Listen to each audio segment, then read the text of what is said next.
ನಮ್ಮ ಮನೇಲಿ ಬಿಡ್ತಾ ಇರ್ಲಿಲ್ಲ. ಅದೇ ರೀಸನ್ ನೀನ್ ನ್ಯೂಸಲ್ಲೇ ಓದ್ಬೇಕು, ನೀನು ಸಿನಿಮಾ ಬರಂಗಿಲ್ಲ, ನಮ್ದು ಟ್ರೆಡಿಷನಲ್ ಅಷ್ಟೇ ರೀಸನ್ ಬಿಟ್ರೆ ಇನ್ನೇನು ಇಲ್ಲ. ಈಗ ನಾನೇ ಡಿಸಿಷನ್ ಮೇಕರ್ ನನ್ನ ಲೈಫ್ದು.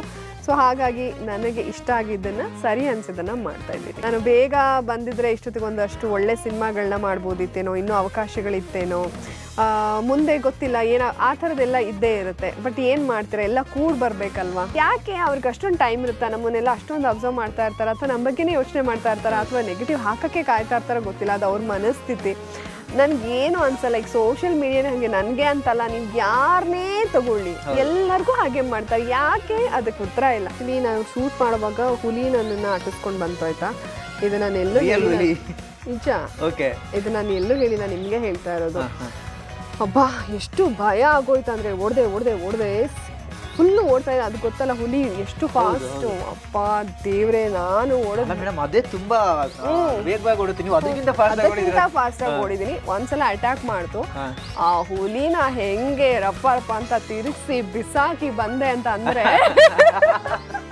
ಮತ್ತೊಂದು ಕಲ್ಚರ್. ಈಗ ದೈವದನ್ನ ಕಾಂತಾರದಲ್ಲಿ ತೋರಿಸಿದ್ರು, ಇಲ್ಲಿ ಆಟಿಕಳಂಜ ಅದು ಇನ್ನೊಂದಿದೆ, ಅದನ್ನ ಈಗ ಎಲ್ರಿಗೂ ವಿಸ್ತಾರವಾಗಿ ತೋರಿಸೋದಕ್ಕೆ ಕೂಡ ಹೊರಟಿದೆ. ಹಂಗಂತ ಅದ್ರ ಮೇಲೇನೆ ಕಥೆ ಬರೋದಿಲ್ಲ, ಅದು ಸುಮ್ಮನೆ ಹಿಂಗೆ ಬಂದು ಹೋಗುತ್ತೆ ಮಾಂಟೇಜಲ್ಲೆಲ್ಲ. ಖುಷಿ ಆಗುತ್ತೆ. ಈಗ ನೋಡಿ, ನಾನು ಬಂದು ಸಿನಿಮಾಗಳು ಈಗಲೂ ನಾನು ಮಾಡ್ತಾ ಇದ್ದೀನಿ. ನಾನು ಏನೋ ಎಲ್ಲ ಬಿಟ್ಬಿಟ್ಟು ನಾನು ದೊಡ್ಡ ಆ ಥರ ಏನಿಲ್ಲ. ಇದು ಒಂದು ಸಣ್ಣ ಹೆಜ್ಜೆ ಮುಂದೆ ಇದ್ದೀನಿ. ಒಂದು ಒಳ್ಳೆ ಟೀಮ್ ಜೊತೆಗೆ ಲಾಂಚ್ ಆಗ್ತಾ ಇರೋ ಒಂದು ಖುಷಿ ಅಂತೂ ನನಗೆ ನಿಜವಾಗ್ಲೂ ಇದೆ. Very professional, very decent. ಈ ಥರ ಟೀಮ್ ಸಿಕ್ಬಿಟ್ರೆ 100 ಸಿನಿಮಾ ಬೇಕಾದರೂ ಮಾಡ್ಬೋದು, ಬಟ್ ಸಿಗಬೇಕಲ್ಲ. ವೀಕ್ಷಕರೇ ನಮಸ್ಕಾರ, ನೀವು ನೋಡ್ತಾ ಇದ್ದೀರಾ ಸುದ್ದಿ ಮನೆ ಡಿಜಿಟಲ್ ಮೀಡಿಯಾ.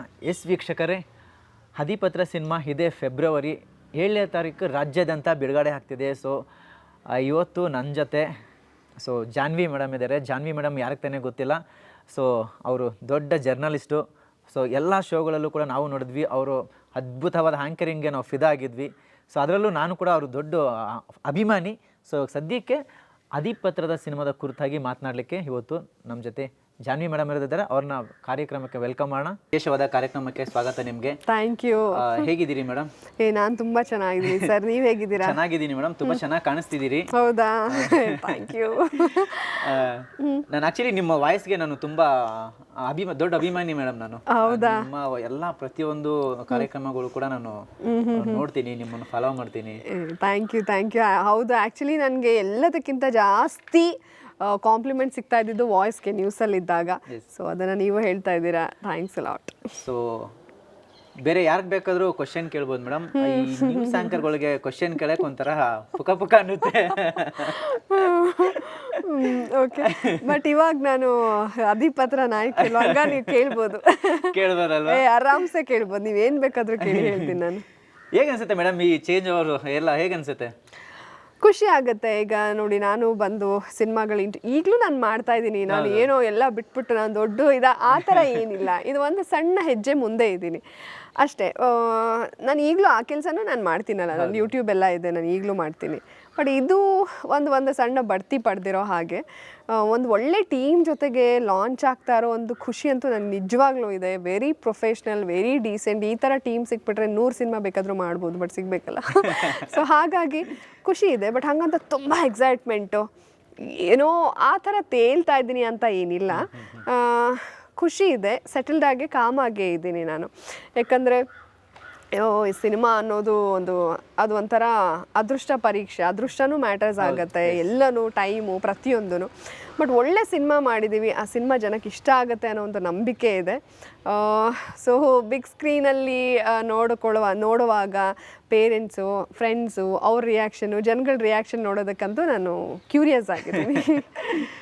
ಮೇಡಮ್, ನೀವು ಎಷ್ಟೋ ಸ್ಟಾರ್ಸ್ಗಳು ಇಂಟರ್ವ್ಯೂ ಮಾಡಿದ್ದೀರಿ, ಸ್ಟುಡಿಯೋದಲ್ಲಿ ಕ್ಯಾಮ್ರಾಗಳ ಫೇಸ್ ಮಾಡಿದ್ದೀರಿ. ಸೊ ಸೆಟ್ಗೆ ಹೋಗಿ ಫಸ್ಟ್ ಡೇ ಕ್ಯಾಮ್ರಾ ಫೇಸ್ ಮಾಡುವಾಗ ಏನು ಫೀಲ್ ಆಯ್ತಂತೆ ನಿಮಗೆ?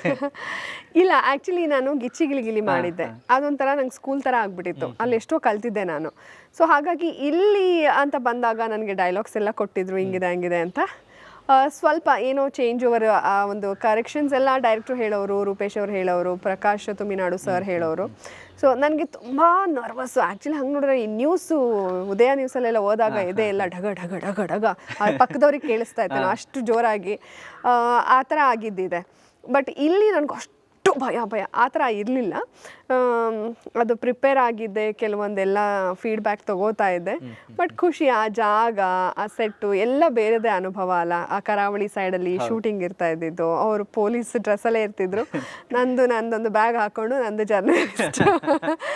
ಸೊ ಅದೊಂದು ಎಕ್ಸ್ಪೀರಿಯನ್ಸ್ ಮಾತ್ರ ತುಂಬ ಚೆನ್ನಾಗಿತ್ತು, ತುಂಬ ಕಾಮ್ ಆಗಿತ್ತು, ಪೀಸ್ಫುಲ್ ಆಗಿತ್ತು. ಅದು ನೆನೆಸ್ಕೊಂಡ್ರೆ ಖುಷಿ ಆಗುತ್ತೆ ನನಗೆ. ಸೊ ನಿಮ್ಮ ಎಲ್ಲೋ ಒಂದು ಕಡೆ ಜಾನ್ವಿ ಮೇಡಮ್ ಅವರು ಚಿತ್ರರಂಗಕ್ಕೆ ತುಂಬ ಲೇಟಾಗಿ ಎಂಟ್ರಿ ಕೊಟ್ಟರು ಅಂತ ಅನ್ಸುತ್ತೆ ಮೇಡಮ್. ಅಯ್ಯೋ ಹೌದು, ನನಗೆ ಅನ್ಸುತ್ತಲ್ಲ, ಏನು ಮಾಡ್ತೀರಾ. ಬಟ್ ಎಲ್ಲ ಟೈಮ್ ಬರಬೇಕಲ್ಲ. ನಾನು ಬೇಗ ಬಂದಿದ್ರೆ ಇಷ್ಟೊತ್ತಿಗೆ ಒಂದಷ್ಟು ಒಳ್ಳೆ ಸಿನಿಮಾಗಳನ್ನ ಮಾಡ್ಬೋದಿತ್ತೇನೋ, ಇನ್ನೂ ಅವಕಾಶಗಳಿತ್ತೇನೋ.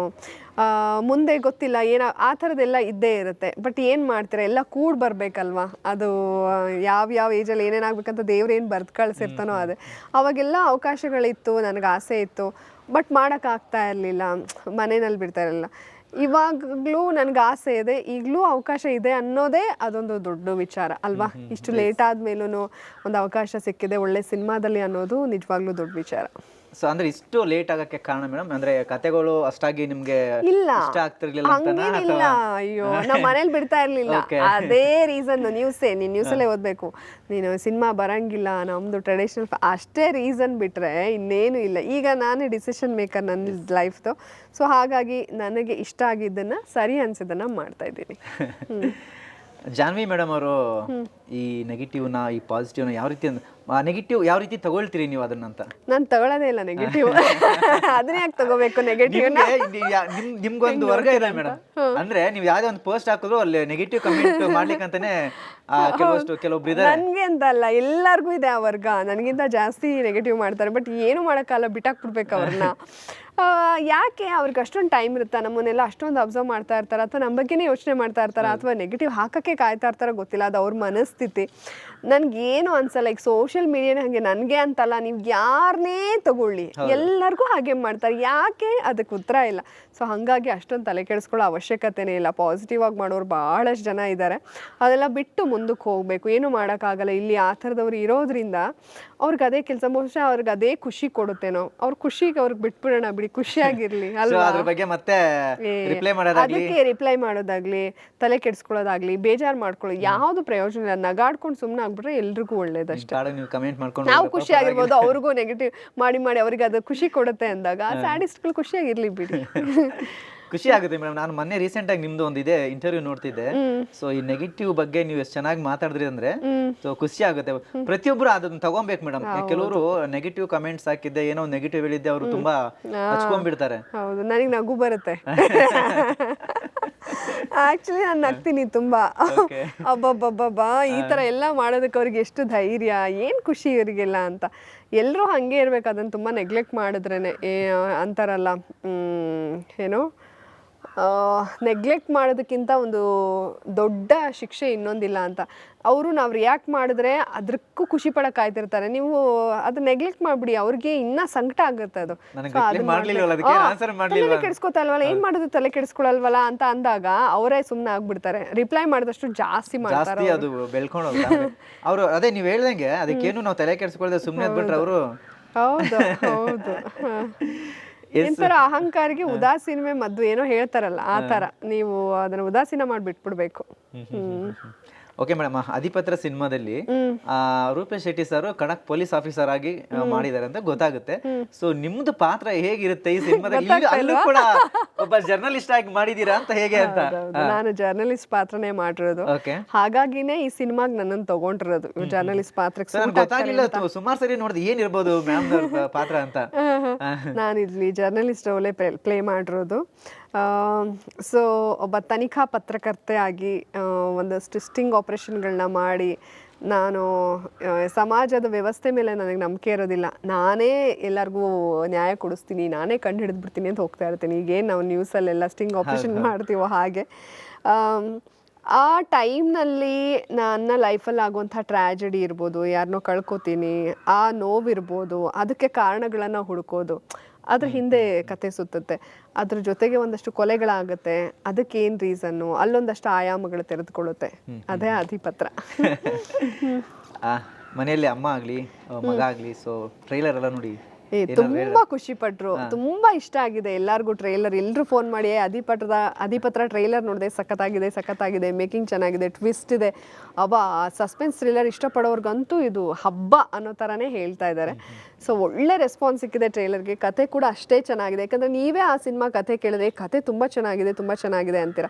ಸೊ ನನ್ನ ಫ್ರೆಂಡ್ಸು ಕೂಡ ನಾನು ಕೇಳಕ್ಕೆ ಹೋದಾಗ ಅವ್ರುಗಳು ಬಂದಿದ್ರು, ಅವ್ರಿಗೂ ಕತೆ ತಂತ್ರ ತುಂಬ ಚೆನ್ನಾಗಿ ಮಾಡಿದ್ದಾರೆ, ಹಾಗೆ ಸಿನಿಮಾ ಬಂದ್ಬಿಟ್ರೆ ಸಖತ್ತಾಗಿರುತ್ತೆ ಅಂತ. ಸೊ ಹಾಗೆ ಸಿನಿಮಾ ಬಂದಿದೆ. ಸೊ ನೀವು ನೋಡಿ ಹೇಳಿ Feb 7th. ಖಂಡಿತ ಮೇಡಮ್, ಹತ್ರದಲ್ಲೇ ಇದೆ, ಇನ್ನೊಂದು ವಾರ ಇದೆ ಅಷ್ಟೇ. ಸೊ ನೀವು ನೋಡ್ಬಿಟ್ಟು ಹೇಳಬೇಕು ಸಿನಿಮಾದಲ್ಲಿ ಏನು ಇಷ್ಟ ಆಯಿತು. ನಾನು ನಿಮ್ಮವಳು ಆ್ಯಂಕರ್ ಆಗಿ, ಜರ್ನಲಿಸ್ಟ್ ಆಗಿ ನಾನು ಈ ಕಡೆಗೆ ಬಂದಿರೋದು. ಸೊ ನಿಮ್ಗಳ ಸಪೋರ್ಟ್ ಇದ್ದರೆ ನಮ್ಮ ಸಿನಿಮಾ ಒಳ್ಳೆ ರೀಚಿಗೆ ಹೋಗುತ್ತೆ. ಖಂಡಿತ ಮೇಡಮ್. ಮೇಡಮ್, ಟ್ರೈಲರ್ ನೋಡಿದ್ರೆ ಟ್ರೈಲರ್ ಅಲ್ಲಿ ಒಂದು ಹುಲಿ ಕಥೆನೇ ಹೇಳ್ದಂಗಿದೆ. ಸೊ ಇಲ್ಲ ಒಂದು ಕಾಡಲ್ಲಿ ಒಂದು ಹುಲಿ ಕಥೆ ಹೇಳ್ದಂಗಿದೆ. ಏನು ಹೇಳಕ್ ಕೊಟ್ಟಿದ್ದಾರೆ ಡೈರೆಕ್ಟರ್ ಅಂತ? ಅದು ನಿಮಗೆ ಒರಿಜಿನಲ್ ಹುಲಿ ಅನ್ಸುತ್ತಾ ಅಥವಾ ಹುಲಿ ಅಂದ್ರೆ ಬೇರೆ ಯಾರೋ ಇದ್ದಾರೆ ಅಂತ ಅನ್ಸುತ್ತಾ? ಯಾರೋ ಇದ್ದಾರೆ ಅನ್ಸುತ್ತೆ ಮೇಡಮ್. ಓಕೆ. ಸೊ ಹಾಗೆ ಆ ಹುಲಿನ ಹುಡ್ಕೊಂಡೇ ಬರೋದವರು. ಅದನ್ನ ಹೆಂಗ್ ಬೇಟೆ ಆಡ್ತಾರೆ, ಆ ಹುಲಿ ಹೆಂಗೆ ಬಲೆಗೆ ಬೀಳುತ್ತೆ, ಸೊ ಅದೇ ಕತೆ. ನೀವು ಅದನ್ನ ನೋಡ್ಬೇಕು. ಅದು ಯಾವ ಹುಲಿ, ಹೆಣ್ಣು ಹುಲಿನ ಗಂಡು ಹುಲಿನ, ಹುಲಿ ಒಂದೇ ಇರುತ್ತಾ 4 ಇರುತ್ತಾ, ಆ ಹುಲಿಗೆ ಹಿಂದೆ ಇನ್ನೊಂದಷ್ಟು ಹುಲಿಗಳ ಸಪೋರ್ಟ್ ಇರುತ್ತಾ, ಅದೆಲ್ಲ ಗೊತ್ತಾಗ್ಬೇಕಂದ್ರೆ ನೀವು ಸಿನಿಮಾ ನೋಡ್ಬೇಕು. ಥಿಯೇಟರ್ ಒಳಗೆ ಸಿನಿಮಾ ನೋಡಿ ನಿಮ್ಗೆ ಕ್ಲಾರಿಟಿ ಸಿಗುತ್ತೆ ಅಂತ ಹೇಳ್ತೀವಿ. ಖಂಡಿತ ಮೇಡಮ್. ಈ ತರ ಸಬ್ಜೆಕ್ಟ್ಗಳು ಮೇಡಮ್ ಈ ತರದ ಕಾಡಲ್ಲಿ ಶೂಟ್ ಮಾಡಿರೋದ್ರಿಂದ ಸೊ ನಿಮ್ಗೆ ಕೆಲವೊಂದಷ್ಟು ಅನುಭವ ಆಗಿರುತ್ತೆ. ಕಾಡಂದಿದೆ ಕೆಲವೊಂದು ಪ್ರಾಣಿಗಳು, ಆ ತರದ್ದು ನಿಮ್ಗೆ ಆಕ್ಚುಲಿ ಇದೊಂದು ಹೇಳ್ಬೇಕು. ಆಕ್ಚುಲಿ ನಾವು ಶೂಟ್ ಮಾಡುವಾಗ ಹುಲಿ ನನ್ನನ್ನ ಅಟ್ಟಿಸ್ಕೊಂಡ್ ಬಂತು, ಆಯ್ತಾ. ಇದು ನಾನು ಎಲ್ಲೂ ನಿಜ, ಇದು ನಾನು ಎಲ್ಲೂ ಹೇಳಿಲ್ಲ, ನಿಮ್ಗೆ ಹೇಳ್ತಾ ಇರೋದು. ಅಬ್ಬಾ ಎಷ್ಟು ಭಯ ಆಗೋಯ್ತು ಅಂದ್ರೆ, ಓಡ್ದೆ ಫುಲ್ಲು ಓಡ್ತಾ ಇದೆ. ಅದು ಗೊತ್ತಲ್ಲ ಹುಲಿ ಎಷ್ಟು ಫಾಸ್ಟ್. ಅಪ್ಪ ದೇವ್ರೆ, ನಾನು ಅದೇ ತುಂಬಾ ವೇಗವಾಗಿ ಓಡುತ್ತೆ, ನೀವು ಅದಕ್ಕಿಂತ ಫಾಸ್ಟ್ ಆಗಿ ಓಡಿದೀನಿ. ಒಂದ್ಸಲ ಅಟ್ಯಾಕ್ ಮಾಡ್ತು, ಆ ಹುಲಿನ ಹೆಂಗೆ ರಪ್ಪ ಅಂತ ತಿರುಗಿಸಿ ಬಿಸಾಕಿ ಬಂದೆ ಅಂತ ಅಂದ್ರೆ ಗೊತ್ತಾಯ್ತು ಮೇಡಮ್ ಯಾವ ಹುಲಿ ಅಂತ. ಇಲ್ಲ, ಅದರದ ಎಕ್ಸ್ಪೀರಿಯನ್ಸ್ ಆಗಿಲ್ಲ. ಕಾಡಲ್ಲಿ ಶೂಟ್ ಮಾಡಿದ್ದಾರೆ, ಬಟ್ ನಂದು ಪಾರ್ಟ್ ಇರ್ಲಿಲ್ಲ. ಅದೊಂಥರ ನಾವು ಇದ್ದಿದ್ದೆಲ್ಲ ಕಾಡ್ತಾರನೇ ಇತ್ತು ಬಿಡಿ. ಅವರೆಲ್ಲ ನೈಟ್ ಎಲ್ಲ ಪಾಪ ಶೂಟ್ ಇತ್ತು. ನನ್ನ ಸ್ಕ್ರೀನ್ ಸ್ಪೇಸ್ ತುಂಬಾ ಕಡಿಮೆ ಸಿನಿಮಾದಲ್ಲಿ, ಸ್ವಲ್ಪ ಬಂದು ಹೋಗ್ತೀನಿ ಅಷ್ಟೇ. ನಂದು ಆ ನೀರ್ ಹತ್ರ ಇತ್ತು ಶೂಟು, ನಮ್ಮದೇ ಒಂದು ಸಂಸ್ಥೆ ಇರುತ್ತೆ ಅಲ್ಲಿ ಶೂಟ್ ಇತ್ತು, ಅಥವಾ ಇನ್ಯಾವುದೋ ಒಂದು ಕೊಲೆ ಆಗಿರೋದು ಆ ಥರದ್ದೆಲ್ಲ ಅಲ್ಲೆಲ್ಲ ಇತ್ತು ನನ್ನ ಪಾರ್ಟ್. ಒಂದು ಒಳ್ಳೆ ಎಕ್ಸ್ಪೀರಿಯನ್ಸ್. ಅಲ್ಲಿ ಜನ, ಅಲ್ಲಿ ಕಲ್ಚರು, ಆ ಪ್ಲೇಸ್ ಅದೆಲ್ಲ ಕಣ್ಮುಂದೆನೇ ಇದೆ. ಕೆಲವು ಸಲ ಹೋಗ್ತಾ ಇದ್ವಿ, ಶೂಟಿಂಗ್ ಇರ್ತಾ ಇರಲಿಲ್ಲ, ದೇವಸ್ಥಾನಗಳಿಗೆ ವಿಸಿಟ್ ಮಾಡ್ತಾ ಇದ್ವಿ. ಸೊ ಕಾಡಲ್ಲೆಲ್ಲ ಇವರು ಪಾಪ 3 days ಎಲ್ಲ ಕಂಟಿನ್ಯೂಸ್ ಶೂಟ್ ಮಾಡಿದ್ದಾರೆ, ಡೇ ಆ್ಯಂಡ್ ನೈಟು. ಸೊ ನಿದ್ದೆ ಇರ್ತಿರ್ಲಿಲ್ಲ ಅವರಿಗೆ, ಪಾಪ ಬೆಳಿಗ್ಗೆ ಬರೋರು ಎಲ್ಲ ಮುಗಿಸಿ. ಅದೆಲ್ಲ ನೋಡಿದಾಗ ತುಂಬ ಖುಷಿ ಆಗುತ್ತೆ, ತುಂಬ ಡೆಡಿಕೇಟೆಡ್ ಆಗಿ ಟೀಮ್ ವರ್ಕ್ ಮಾಡಿದೆ ಅಂತ. ಸಿನಿಮಾದಲ್ಲಿ ಶೆಟ್ರು ಗ್ಯಾಂಗು ತುಂಬಾ ದೊಡ್ಡದಾಗಿದೆ. ಶೆಟ್ರು ಗ್ಯಾಂಗಲ್ಲಿ ನಾನು ಸೇರ್ಕೊಂಡಿದ್ದೀನಿ ನೋಡಿ. ಚಯನ್ ಶೆಟ್ಟಿ ನಿರ್ದೇಶಕರು ಅವರೇ, ರೂಪೇಶ್ ಶೆಟ್ಟಿ ಅವರಿದ್ದಾರೆ. ಸೊ ಮತ್ತೆ ಅಲ್ಲಿರುವಂಥ ಕಲಾವಿದರು ಕಾಂತಾರದಲ್ಲಿ ಇದ್ದವ್ರೆ, ರಘು ಪಾಂಡೇಶ್ವರ್ ಸರ್, ಪ್ರಕಾಶ್ ತುಮಿನಾಡು ಸರ್, ಮತ್ತು ದೀಪಕ್ ರೈ ಅವರು, ತುಂಬ ಜನ ಇದ್ದಾರೆ. ಸೊ ಶೆಟ್ರ್ ಗ್ಯಾಂಗಿಗೆ ಬಂದಿದ್ದೀನಿ. ತುಂಬ ಬುದ್ಧಿವಂತರಿದ್ದಾರೆ ಎಲ್ಲರೂ. ಆ ಕರಾವಳಿ ಕಲ್ಚರ್ನ, ಮತ್ತೊಂದು ಕಲ್ಚರ್ನ, ಈಗ ದೈವದನ್ನ ಕಾಂತಾರದಲ್ಲಿ ತೋರಿಸಿದ್ರು, ಇಲ್ಲಿ ಆಟಿಕಳಂಜ ಅದು ಇನ್ನೊಂದಿದೆ, ಅದನ್ನ ಈಗ ಎಲ್ರಿಗೂ ವಿಸ್ತಾರವಾಗಿ ತೋರಿಸೋದಕ್ಕೆ ಕೂಡ ಹೊರಟಿದೆ. ಹಂಗಂತ ಅದ್ರ ಮೇಲೇನೆ ಕಥೆ ಬರೋದಿಲ್ಲ, ಅದು ಸುಮ್ಮನೆ ಹಿಂಗೆ ಬಂದು ಹೋಗುತ್ತೆ ಮಾಂಟೇಜಲ್ಲೆಲ್ಲ. ಬಟ್ ಆಟಿಕಳಂಜ ಬಗ್ಗೆ ಸ್ವಲ್ಪ ಇದೆ. ಸೊ ಹಾಗಾಗಿ ಆ ಕಲ್ಚರ್ನ ತಿಳ್ಕೊಳ್ಳೋಕ್ಕೂ ಕೂಡ ಅವಕಾಶ ಇದೆ. ಆಟಿಕಳಂಜ ಅಂದ್ರೆ ಏನು? ಆಟಿಕಳಂಜ ಅಂತಂದ್ರೆ ಅವರು ಕಾಡಲ್ಲಿ ಒಂದು ಮರದಲ್ಲಿ ಅದನ್ನ ಒಂದು ಸಾಂಗ್ ಕೂಡ ಇದೆ. ಹೌದು, ಆಟಿಕಳಂಜ. ಸೊ ಆ ಸಾಂಗ್ ಅಲ್ಲೇ ಅದು ಒಂಥರ ಕಷ್ಟದ ದಿನಗಳು ಕಳೆದು, ಸೊ ಹಾಗೆ ಆ ಒಂದು ಕಲ್ಚರ್ನ ನಿಮಗೆ ತೋರಿಸ್ತಾರೆ. ಯಕ್ಷಗಾನ ತುಂಬ ಇಲ್ಲ, ಸ್ವಲ್ಪ ಬಂದು ಹೋಗುತ್ತೆ. ಹುಲಿ ಕುಣಿತ ಕೂಡ ಬಂದು ಹೋಗುತ್ತೆ, ಮಾಂಟೇಜಲ್ಲೆಲ್ಲ ಬಂದು ಹೋಗುತ್ತೆ. ಗಗ್ಗರ ಬೆಟ್ಟ ಇದೆ ನಮ್ಮ ಸಿನಿಮಾದಲ್ಲಿ, ಆ ಗಗ್ಗರ ಬೆಟ್ಟದಲ್ಲಿ ಒಬ್ಬ ಇರ್ತಾನೆ, ಆ ಥರದ್ದೆಲ್ಲ. ಅದೆಲ್ಲ ಆ ಪಾತ್ರಕ್ಕೆ ಎಷ್ಟು ಚೆನ್ನಾಗಿ ಸೂಟ್ ಆಗೋರನ್ನ ತೊಗೊಂಡಿದ್ದಾರೆ ಅಂತ ಅಂದರೆ, ನಾನು ಹೀಗೆ ಸಿನಿಮಾ ಶೂಟಿಂಗ್ ಟೈಮಲ್ಲಿ ಹಿಂದೆ ಬಂದು ಕೂತಿರೋರು, ನನಗೆ ಕತೆ ಗೊತ್ತಿತ್ತಲ್ವಾ. ಸೊ ಈ ಪಾತ್ರಧಾರಿನ ಅವರು ಅಂದಾಗ ಹೌದು ಅಂದರೆ ಅಷ್ಟು ಚೆನ್ನಾಗಿ ನಮ್ಮ ಕಣ್ಮುಂದೆ ಬಂದಿರುತ್ತೆ ಈ ಪಾತ್ರ. ಈಗ ಹಿಂಗೆ ಗಗ್ಗರ ಬೆಟ್ಟದಲ್ಲಿ ಒಬ್ಬ ಇರ್ತಾನೆ ಅಂತೆಲ್ಲ ಅಂದಾಗ